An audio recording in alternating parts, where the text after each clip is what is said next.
का हाल बा सब केहू के। आशा करत तनी सब केहू बढ़िया होई और सुरक्षित होई। भोजपुरी इंडस्ट्री में अश्लीलता के साफ सफाई चल रहा बा। हर एगो भोजपुरी कंटेंट क्रिएटर होके के नाते और भोजपुरी के दर्शक होके के नाते हमारी फर्ज बनता कि इस साफ सफाई में तनी मुनी झाड़ू हमहू लगा ली। एक बार भोजपुरी इंडस्ट्री में अश्लीलता वहीं फैलल बा जेंगा चीनी के बोरा के आगे पीछे चिंटी, तो चिंटी के हटावे के पड़ी या तो पूरा चीनी के बोरा खराब हो जाए। आ देखी जब बात हो रहा भोजपुरी में अश्लीलता फैला रहा कुछ कलाकार लोग के, तो पहली बात अगर ये लोग कलाकार कहल जाता न तो पूरा कलाकार जात के गाली दिहल जा रहा बा। काहे कलाकार के मतलब होला कला के प्रेजेंट कईल, ना कि अपना जात पात के और अश्लील गाना बना के अश्लीलता का प्रेजेंट कईल। 100 गो में 99 गाना सुन लिहल जाओ न तो मैं खाली जात पात और अश्लीलता यह देखावल जाला। गाना के लिरिक्स हो चाहे गाना के वीडियो खाली अश्लीलता से भरल रहेला।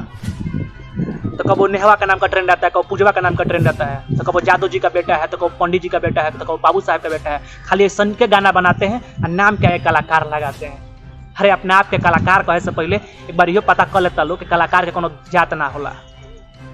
हाँ कुछ अश्लील गाना के ब्रांड एम्बेसडर, कुछ अश्लील गायक लोग का नाम बा कि जोन चीज लोगवा देखता है तौनचिए ने बनाते हैं। भैया अगर देखे का बात तो लोग तो पोर्न भी देखेला, तब एक मतलब तो ना भल कि पोर्न बना के देखेब। आ देखल जाए एक तरह से तो कुछ लोग तो उहे बना रहा बा फेमस होके खातिर। तो अगर उहे बनावे के बा उहे तहार टैलेंट बा तो खातिर दूसर वेबसाइट पर मर्दोई पर अपलोड करा, लोग देखबो करी अरी केहू ऑब्जेक्शन भी ना लगाई। आ कम से कम भोजपुरी इंडस्ट्री के तो नाम ना खराब हुई। तो देखा लोग बस हमारी ये कहना बा कि भोजपुरी इंडस्ट्री हमनी के परिवार है और हमनी के परिवार के सदस्य।